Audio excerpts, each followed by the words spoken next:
કેમ છો ધોરણ 6ના વિદ્યાર્થી મિત્રો? આજે આપણે ગુજરાતી વિષયમાં પાઠ 6 લેખણ ઝાલી નો રહી તેનો અભ્યાસ કરવાના છીએ. આ પાઠનો સાહિત્ય પ્રકાર છે લોકકથા.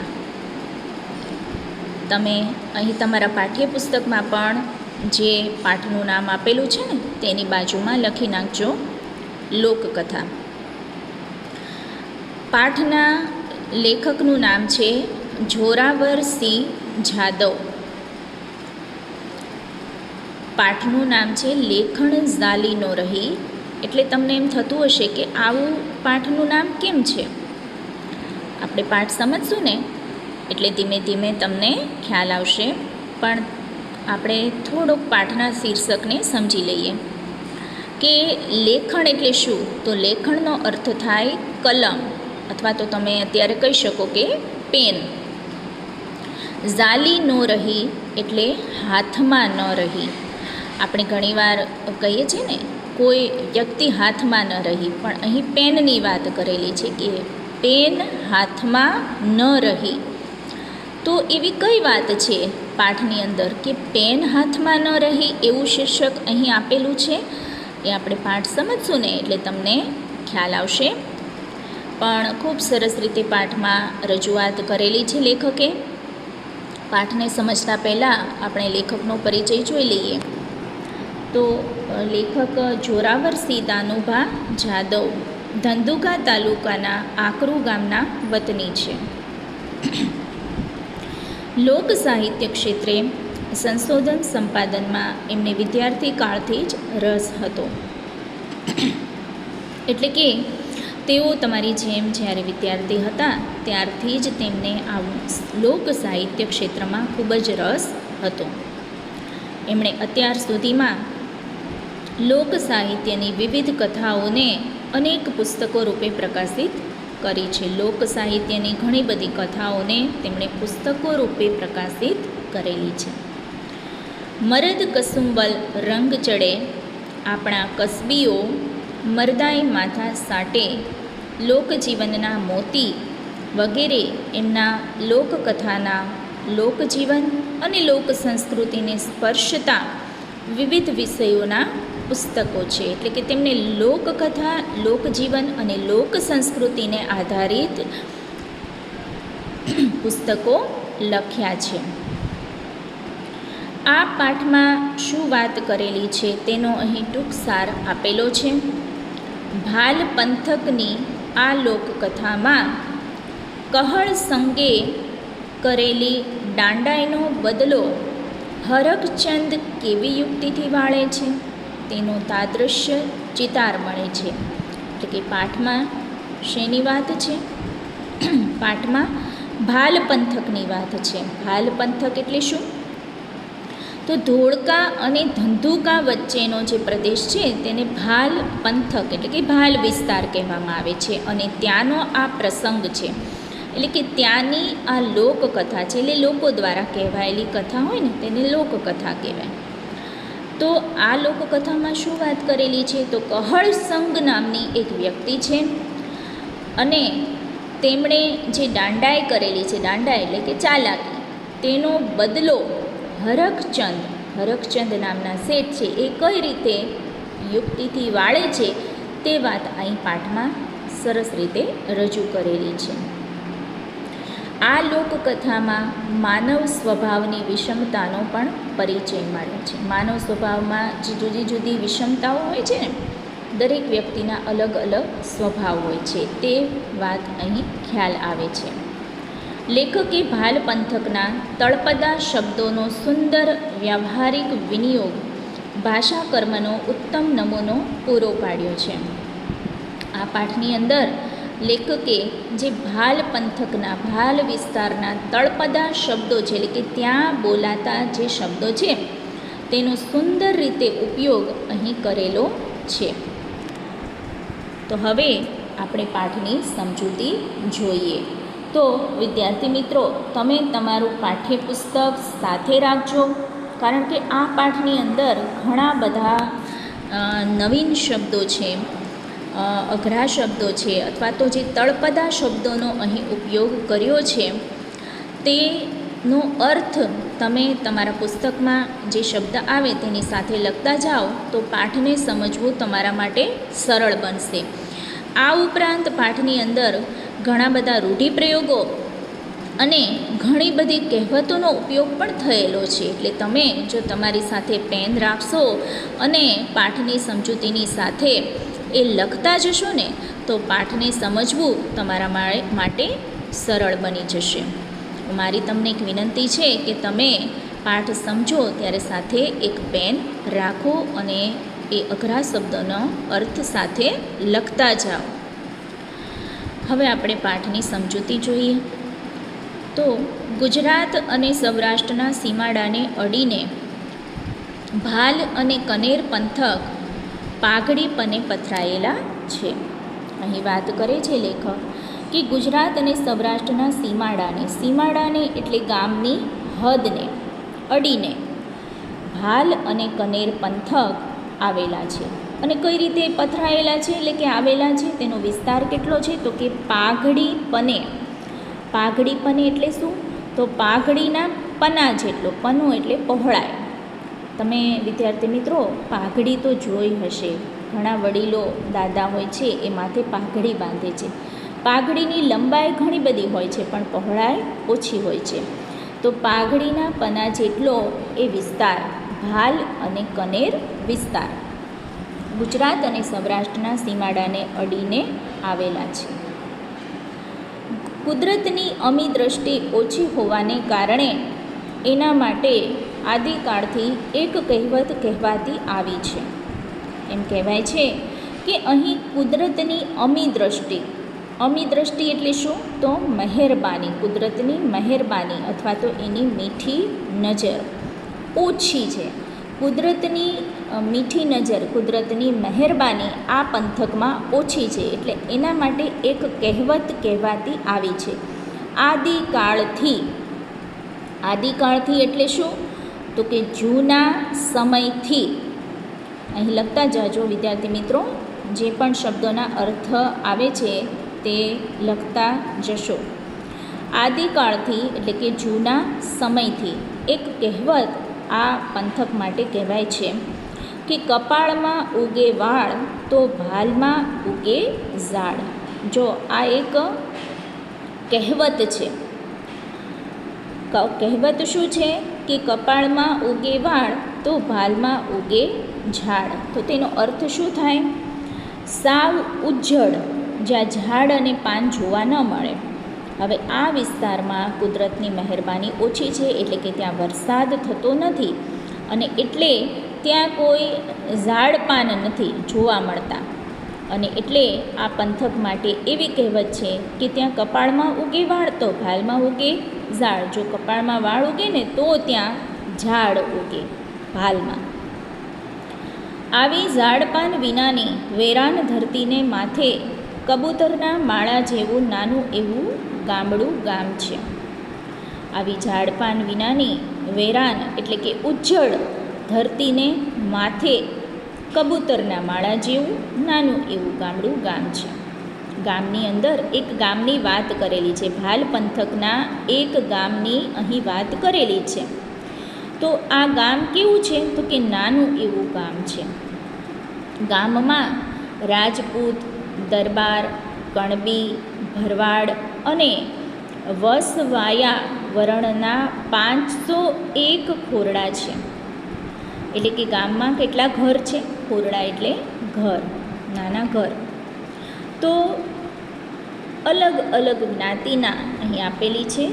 વસવાયા એટલે શું તો કે જે ગામ વસાવતા હોય ને, ગામ વસાવતા હોય એવા કારીગરો એને વસવાયા કહેવાય. તો આવા અલગ અલગ જ્ઞાતિના લોકોના અહીં 500 જેટલા ઘર છે. 2-1 ખોરડા વાણિયા અને બ્રાહ્મણના છે. અહીં પાઠમાં જે ગામનો ઉલ્લેખ કરેલો છે ને એ ગામની વાત કરેલી છે. એ ગામની અંદર 500 જેટલા ખોરડા છે, ઘર છે અને તેમાં 2-1 જેટલા ખોરડા કોના છે? વાણિયા અને બ્રાહ્મણના છે. ઉનાળો ધરતી પરથી ઉચાળા ભરવા માંડે, ચોમાસાના પગરણ મંડાય અને ભારે વરસાદ તથા વાઝડીથી ગાડા માર્ગ બંધ થઈ જાય છે. શું થાય છે? તો કે ઉનાળો ધરતી પરથી ઉચાળા ભરવા માંડે.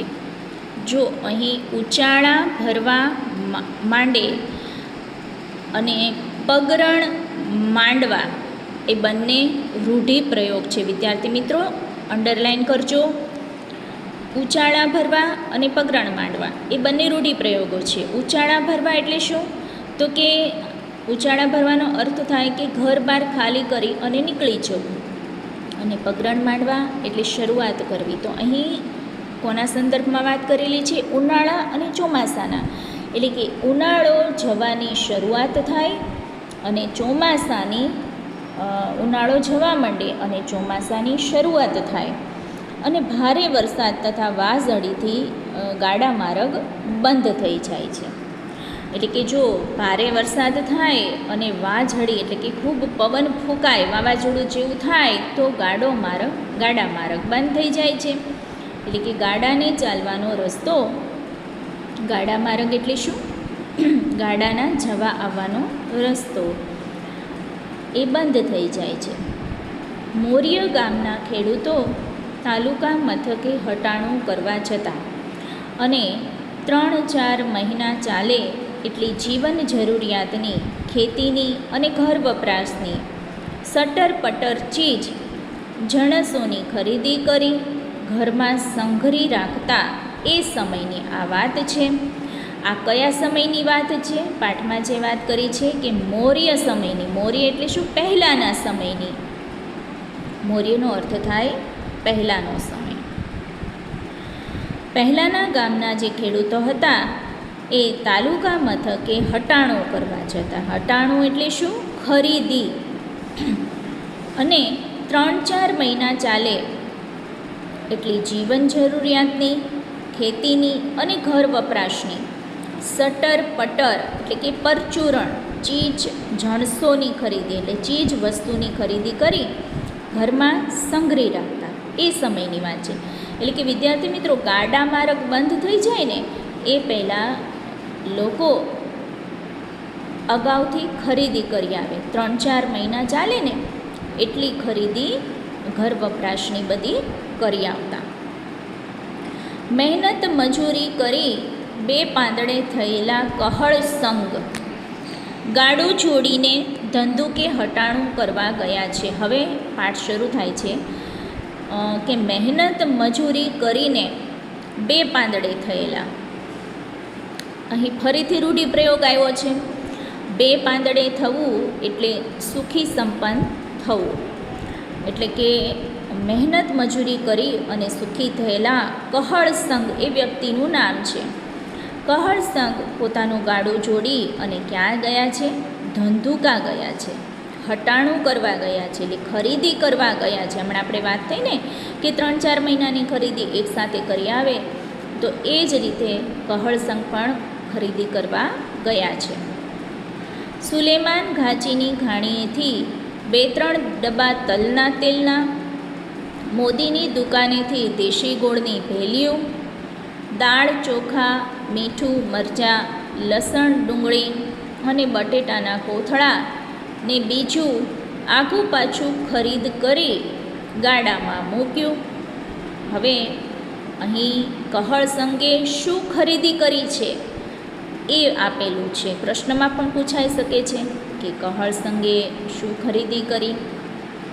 તો તેમણે સુલેમાન ઘાંચીની ઘાણીએથી 2-3 ડબ્બા તલના તેલના લીધા. ઘાણી એટલે શું વિદ્યાર્થી મિત્રો ખબર છે ને?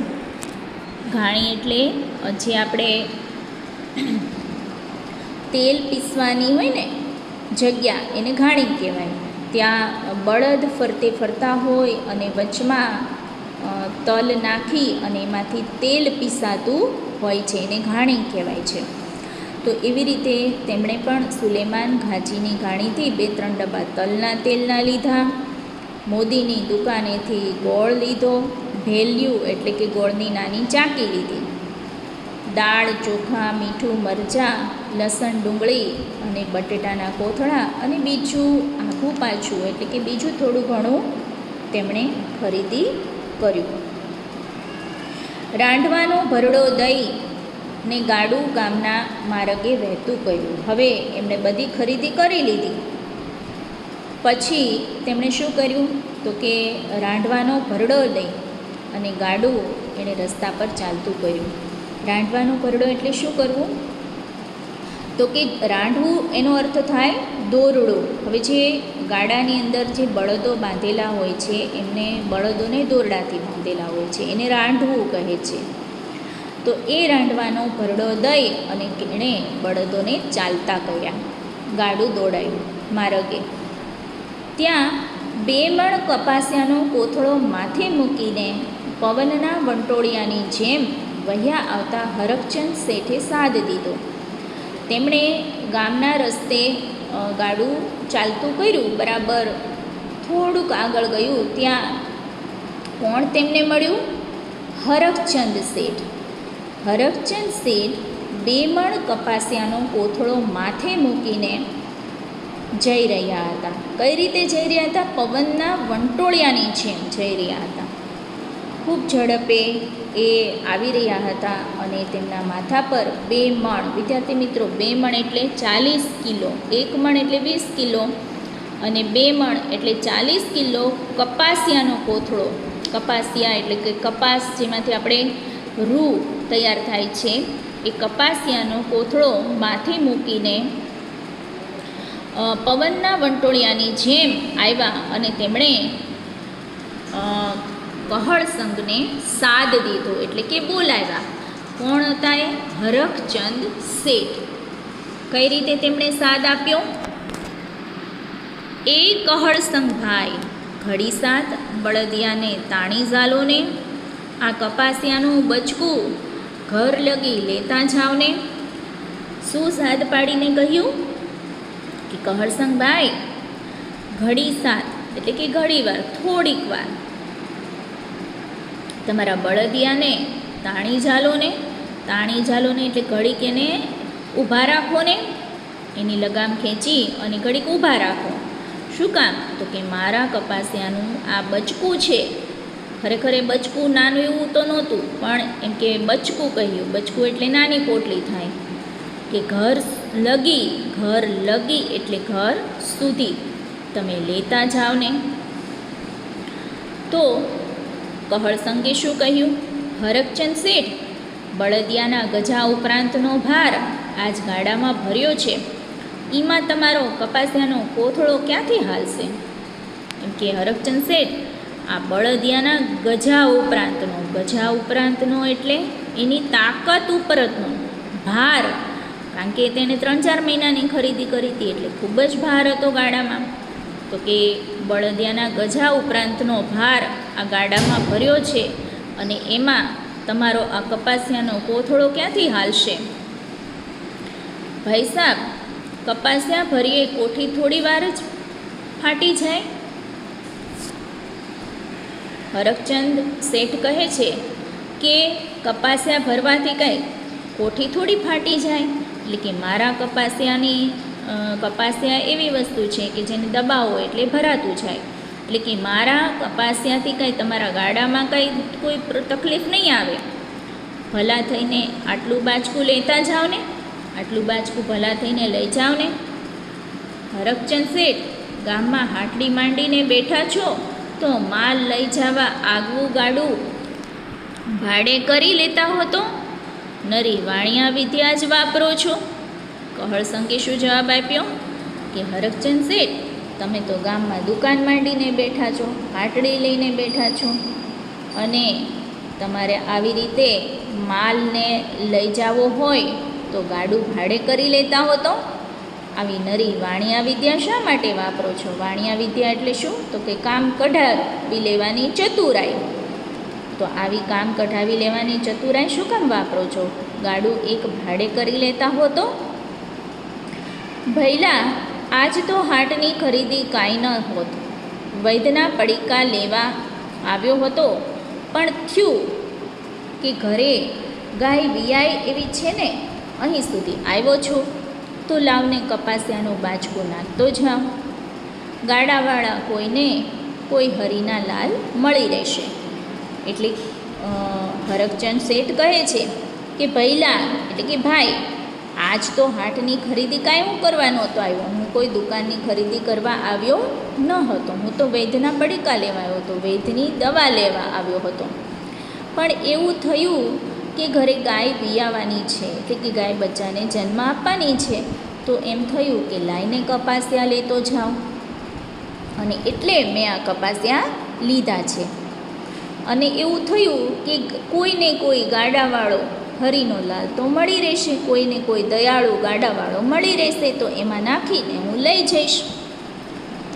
તો વિદ્યાર્થી મિત્રો, આપણે પાઠને અહીં જ અટકાવીએ છીએ. આગળના પાઠનો અભ્યાસ આપણે પછીના લેક્ચરમાં કરીશું. ત્યાં સુધી તમે આ લેક્ચરનો અભ્યાસ કરતા રહેજો.